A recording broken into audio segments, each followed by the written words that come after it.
Hello friends, MTVlogൻ്റെ പുതിയൊരു അധ്യായത്തിലേക്ക് വീണ്ടും സ്വാഗതം. ഇന്ന് ഞാൻ വീണ്ടും വന്നിരിക്കുന്നത് ബോഡി ലാംഗ്വേജിൻ്റെ മറ്റൊരു അധ്യായമായിട്ടാണ്. അങ്ങനെ പറയാൻ കാരണം എന്താ വെച്ചാൽ, ഞാൻ എൻ്റെ ബോഡി ലാംഗ്വേജിൻ്റെ ആദ്യത്തെ പാർട്ട് അപ്ലോഡ് ചെയ്തപ്പോൾ കമൻറ്റ് വന്നതിൽ പ്രധാനപ്പെട്ട കമൻറ്റ് എന്ന് പറയുന്നത് ബോഡി ലാംഗ്വേജ് ഉപയോഗിച്ച് ഒരാൾ കളവ് പറയുന്നത് കണ്ടെത്താൻ പറ്റുമോ എന്നുള്ളതായിരുന്നു. സത്യത്തിൽ അത് പറ്റുമെന്ന് എനിക്ക് അന്നേ അറിയാമെങ്കിലും അതിൻ്റെ കൂടുതൽ പഠനങ്ങൾ നടത്താനുള്ളൊരു സമയമെടുത്തു. അങ്ങനെ പഠിച്ചു. അതിനുശേഷം അത് കൃത്യമായിട്ട് ഒബ്സർവ് ചെയ്ത് നോക്കുമ്പോൾ വളരെ വ്യക്തമായിട്ട് മനസ്സിലാക്കാൻ പറ്റുന്ന ഒരു കാര്യമാണ്. പക്ഷേ ഇത് അപ്ലോഡ് ചെയ്യുന്നതിന് മുമ്പ് എൻ്റെ ഒരു ഭയം എന്ന് പറയുന്നത് 100% ഇത് ഇങ്ങനെ തന്നെയാണെന്ന് വിചാരിച്ച് നമ്മുടെ നിത്യജീവിതത്തിൽ കാണുന്ന ആളുകളുമായിട്ട്, നമ്മുടെ മക്കളാണെങ്കിലും നമ്മുടെ കുടുംബമാണെങ്കിലും ഇനി നമ്മളുമായിട്ട് ബന്ധപ്പെടുന്ന അധ്യാപകർ, കുട്ടികൾ, ഡോക്ടർ, അങ്ങനെ ആരെങ്കിലും ഉണ്ടെങ്കിൽ അവരോട് സംസാരിക്കുമ്പോഴേക്ക് അത് കളവാണ് എന്ന് തെറ്റിദ്ധരിക്കുന്ന ഒരു അവസ്ഥ വരുമോ എന്ന് ഭയമുണ്ട്. അതുകൊണ്ട് ഞാൻ സാധാരണ ബോഡി ലാംഗ്വേജിൽ പറയാറുള്ളത് 90% ശരി എന്നുള്ളതാണ്. ഇപ്പോഴെനിക്ക് തോന്നുന്നത് ഈ കളവ് പറയുന്നതായിട്ട് ബന്ധപ്പെട്ട് പറയുമ്പോൾ ഒരു 70% മുതൽ 80% വരെ അത് ശരിയാവാൻ സാധ്യതയുള്ളൂ എന്ന രീതിയിൽ മാത്രം ഇത് കാണുക. പക്ഷേ നിങ്ങൾ കൃത്യമായിട്ട് അനലൈസ് ചെയ്താൽ നിങ്ങൾക്കറിയാം അത് 100% ശരിയാവാൻ സാധ്യതയുണ്ട്. അപ്പോൾ നമുക്ക് തുടങ്ങാം.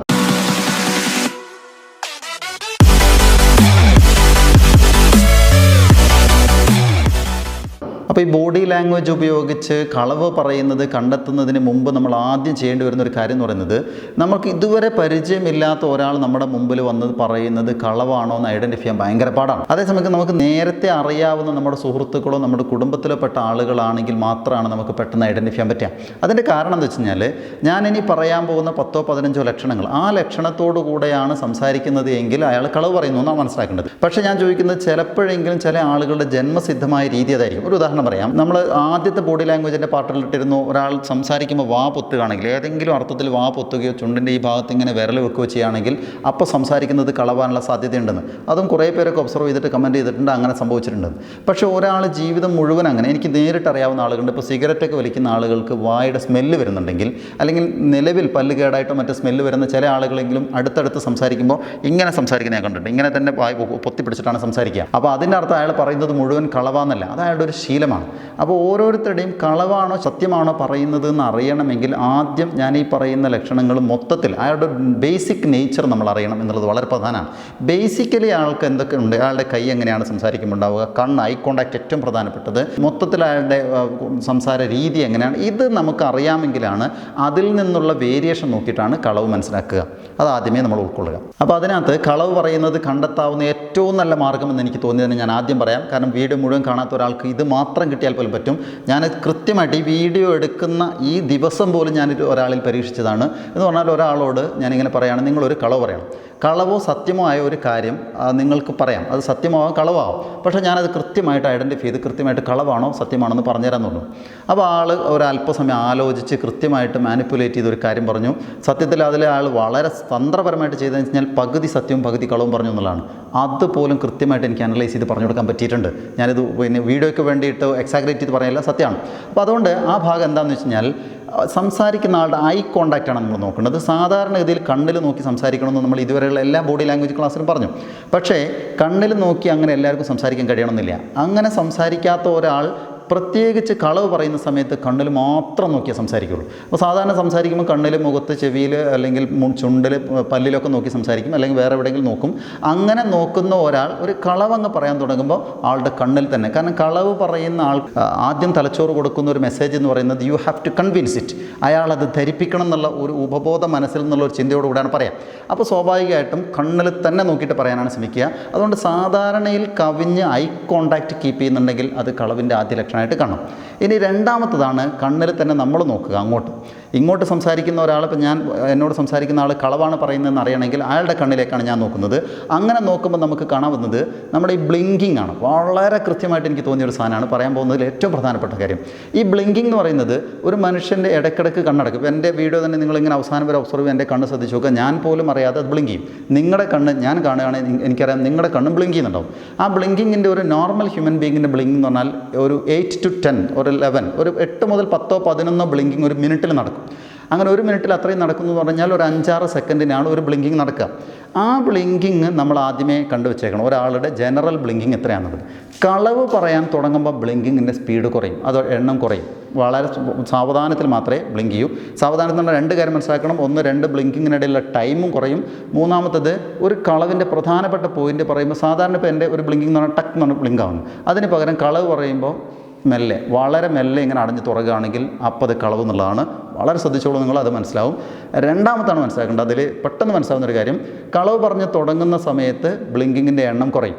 അത് കഴിഞ്ഞിട്ട് ഇടയ്ക്കൊരു ബ്ലിങ്ക് ഉണ്ടാവുള്ളൂ, അത് മെല്ലെ ബ്ലിങ്ക് ചെയ്തെടുക്കും. അതും കഴിഞ്ഞിട്ട് കളവിൻ്റെ ആ പോർഷൻ കഴിഞ്ഞ് വീണ്ടും സംസാരിച്ച് തുടങ്ങുമ്പോൾ ബ്ലിങ്കിങ്ങിൻ്റെ എണ്ണം സാധാരണയിൽ കവിഞ്ഞ് കൂടുന്നുള്ളതാണ്. ഈ 3 ഒരുമിച്ച് നമുക്ക് ഒബ്സർവ് ചെയ്യാം. ഒന്നുകൂടെ പറയാം. ഒരാളെ നോക്കുന്നു, അങ്ങനെ നോക്കുമ്പോൾ അയാൾ സാധാരണ പോലെ ബ്ലിങ്ക് ചെയ്യുന്നു.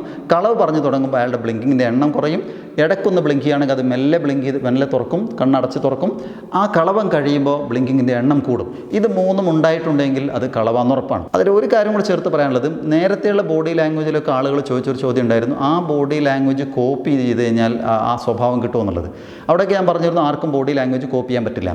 പക്ഷേ ഈ കേസിൽ, കളവിൻ്റെ കേസിൽ, ഇപ്പോൾ ഈ വീഡിയോ സത്യത്തിലൊരു പ്രശ്നം ഉണ്ടാക്കുന്നത്, കളവ് പറയാൻ ഉദ്ദേശിക്കുന്ന ആളുകൾക്ക് ഈ ഒരൊറ്റ ജസ്റ്റേഴ്സും കാണിക്കാതെ പറയാൻ മനഃപൂർവ്വം വിചാരിച്ചാൽ നടക്കുമെന്നുള്ളതാണ് മറ്റൊരു പ്രശ്നം. അപ്പോൾ ഒന്നാമത്തെ കണ്ണിൻ്റെ കാര്യമാണ് ഞാൻ പറഞ്ഞത്. ഐ കോൺടാക്റ്റും അതുപോലെ ബ്ലിങ്കിങ്ങിൻ്റെ നമ്പറുകളും നോക്കുക. അതുപോലെ കണ്ണുമായി ബന്ധപ്പെട്ട് വീണ്ടും പറയാവുന്നത്, ഞാൻ ആദ്യത്തെ ബോഡി ലാംഗ്വേജിൽ പറഞ്ഞത് ഇൻ്റർവ്യൂലൊക്കെ വലത്തോട്ട് നോക്കുന്നത്, ഇടത്തോട്ട് നോക്കുന്നതൊക്കെ. കണ്ണിന് നമുക്ക് 5-6 വ്യൂസ് പറയാം. വലത്തോട്ട് മാത്രം, ഇടത്തോട്ട് മാത്രം നോക്കാം, മുകളിലോട്ട് താഴോട്ട്, വലത്ത് മുകളിലോട്ട്, വലത്ത് താഴേക്ക്, ഇടത്ത് മുകളിലോട്ട്, ഇടത്ത് താഴേക്ക്. ഇത്രയും വ്യൂസ് ഉണ്ട്. അതിന് കളവാവാൻ സാധ്യതയുള്ള കാര്യം എന്ന് പറയുന്നത്, ഇടത്ത് മുകളിലേക്കാണെങ്കിൽ കളവാകാൻ സാധ്യതയുണ്ട്. അപ്പോൾ കണ്ണിൻ്റെ ആക്ഷനും കൂടെ നോക്കാം. ഇടത്ത് നേരെ മേലേക്ക് ഇങ്ങനെയാണ് നോക്കുന്നതെങ്കിൽ, ഇങ്ങോട്ടാണ് ഇങ്ങനെ നോക്കുന്നതെങ്കിൽ, ഒരു മാനിപ്പുലേറ്റ് ചെയ്ത സാധനം, വലിയ കളവൊന്നുമല്ല, ആ പറച്ചിലിന് കുറച്ചും കൂടെ ഒരു പൊടിപ്പും തൊങ്ങലൊക്കെ ചേർത്ത് പറയുന്ന കേസാണെങ്കിൽ, നേരെ മുകളിലേക്ക് ഇങ്ങനെ നോക്കുകയാണെങ്കിൽ അതിന് അങ്ങനെ ഒരു മാനിപ്പുലേഷനും, ഇടത്തേക്ക് ശരിക്കും ഇങ്ങനെ നോക്കുകയാണെങ്കിൽ അതിനർത്ഥം അത് കളവാൻ സാധ്യതയുണ്ട്. ഞാൻ വീണ്ടും പറയുന്നു, ഇതിൽ ഒരെണ്ണം മാത്രം, ഒരു ലക്ഷണം മാത്രം കാണിച്ചാൽ അത് പറയുന്നത് കളവാണെന്ന് ഉറപ്പിച്ചേക്കരുത്. കുറേ അധികം ലക്ഷണങ്ങൾ ഒരുമിച്ച് നമുക്ക് ഒബ്സർവ് ചെയ്യാൻ കഴിയും. ഞാൻ എൻ്റെ ജീവിതം കൊണ്ട് അത് നോക്കിയിട്ടുണ്ട്. അതുപോലെ അടുത്തൊരു ബോഡി ലാംഗ്വേജ് ഇതിൽ വരുന്ന കാര്യം എന്ന് പറയുന്നത്, നേരത്തെ ഒരു വീഡിയോയിൽ പറഞ്ഞതും ഇന്ന് ഞാൻ സൂചിപ്പിച്ചൊരു കാര്യമാണ്, ഈ കൈയുടെ ജസ്റ്റേഴ്സിലെ മുഖവുമായി ബന്ധപ്പെട്ട ഏതെങ്കിലും ഏരിയയിൽ സംസാരിക്കുമ്പോൾ കൂടെ വരുന്നുണ്ടെങ്കിൽ, വാ പൊത്തുക, ചുണ്ട് പൊത്തുക, പിന്നെ മൂക്കിന് ടച്ച് ചെയ്യുക, ഈ ഒരു ഏരിയ ഇങ്ങനെ ഇതാക്കുക, കവിളിൽ തൊടുക, ചെവി തൊടുക, ഈ ഏരിയയിൽ എവിടെയെങ്കിലും ഒന്നിലധികം തവണ ചെയ്തുകൊണ്ടിരിക്കുക. അറിയാതെ പെട്ടെന്ന് ഈച്ച വന്നിട്ട് ഇങ്ങനെ ആക്കിയതുകൊണ്ട് എന്നല്ല, സംസാരിക്കുമ്പോൾ നമ്മൾ അത് പിന്നെ ഞാൻ എന്നുള്ള പറഞ്ഞ ഒന്ന് മാന്തി ഇവിടെ ഒന്ന് ചൊറിയുന്നു. ഓപ്പോസിറ്റ്, വലത് കൈ കൊണ്ട് ഇടത് ഭാഗത്തെ നെക്ക് ചൊറിയുക, ഇടത് കൈ കൊണ്ട് വലത് ഭാഗത്തെ നെക്ക്, ഓപ്പോസിറ്റ് സൈഡിലെ നെക്കുമായി ബന്ധപ്പെട്ടൊരു ചൊറി, ഈ സംഗതികൾ ഉണ്ട് എങ്കിൽ അത് കളവാകാനുള്ള സാധ്യത ഉണ്ടെന്നുള്ള അത് സൂക്ഷിക്കുക. അങ്ങനെയും കൂടെ ഉണ്ടെങ്കിൽ നമുക്ക് അത് കളവ് പറയുന്നതാണെന്ന് മനസ്സിലാക്കാൻ പറ്റും. അതിൻ്റെ കൂടെ തന്നെ പറയാവുന്നതാണ് ഈ കോളർ പൊസിഷൻ. കോളർ പിന്നെ ശരിപ്പെടുത്തുന്ന ഒരവസ്ഥയുണ്ട്. ഇങ്ങനെ പിടിച്ച് ശരിപ്പെടുത്തുക. അങ്ങനെ കോളർ ശരിപ്പെടുത്തുക കൈകൊണ്ട് ചെയ്യുന്നുണ്ടെങ്കിലും അതും കളവിനുള്ള സാധ്യതയാണ്.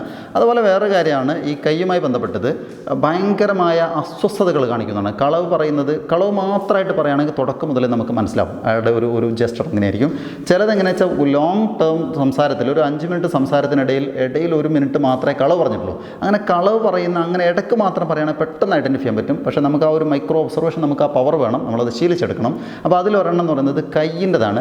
കൈ കൊണ്ട് ഇങ്ങനെ കളിച്ചുകൊണ്ടിരിക്കുക. ഇതിനകത്ത് ഭയങ്കര അസ്വസ്ഥതയായി, കൈ എവിടെ വെക്കണം എന്നൊന്നുമില്ല, ഇങ്ങനെ കളിച്ചുകൊണ്ടിരിക്കുക. അതിലെന്തെങ്കിലും ഒരു സാധനം, ഒരു പേന കിട്ടിയിട്ടുണ്ടെങ്കിൽ, ഇപ്പോൾ പേന എടുത്തിട്ട് അത് തുറന്നു, ഇങ്ങോട്ട് വെച്ചു, പിന്നെ ഇവിടെ തുറന്നു, അതിൻ്റെ റീഫിൽ ഇങ്ങോട്ട് അത് കടിച്ചു, ഇങ്ങനെ അതുകൊണ്ട് സംസാരിക്കുന്നതിനിടയിൽ ഭയങ്കരമായ അസ്വസ്ഥത കാണിക്കുന്നുണ്ടെങ്കിൽ, പ്രത്യേകിച്ച് മോതിരമുണ്ടെങ്കിൽ ഈ കയ്യിൽ, ഈ വിരലിൽ മോതിരം എടുത്ത് ഇതിന് ഫിറ്റ് ചെയ്യുന്നു, അതെടുത്തിട്ട് ഇപ്പുറം ഫിറ്റ് ചെയ്യുന്നു, അതെടുത്ത് കറക്കി കളിക്കുന്നു, വാഹനത്തിൻ്റെ താക്കോലാണ് കറക്കി കളിക്കുന്നു, അത് വായിലിടുന്നു, ചെവിയിൽ തോണ്ടുന്നു, ഇങ്ങനെ ഒരു സാധനം എടുത്ത് വല്ലാതെ ബുദ്ധിമുട്ടിയ രീതിയിൽ കളിക്കുക. ഫുൾ ടൈം അങ്ങനെ ചെയ്യുന്നത് ഒരു വ്യക്തിയുടെ ഒരു ശീലമാണെങ്കിൽ അതിൽ ഞാൻ ആദ്യം സൂചിപ്പിച്ചതാണ്. പക്ഷേ ഒരു പ്രത്യേക സമയത്ത് മാത്രം അത് കാണിക്കുന്നുണ്ടെങ്കിൽ ആ സമയത്ത് സംസാരിക്കുന്നത് ചിലപ്പോൾ കളവാകാനുള്ള സാധ്യതയുണ്ട്.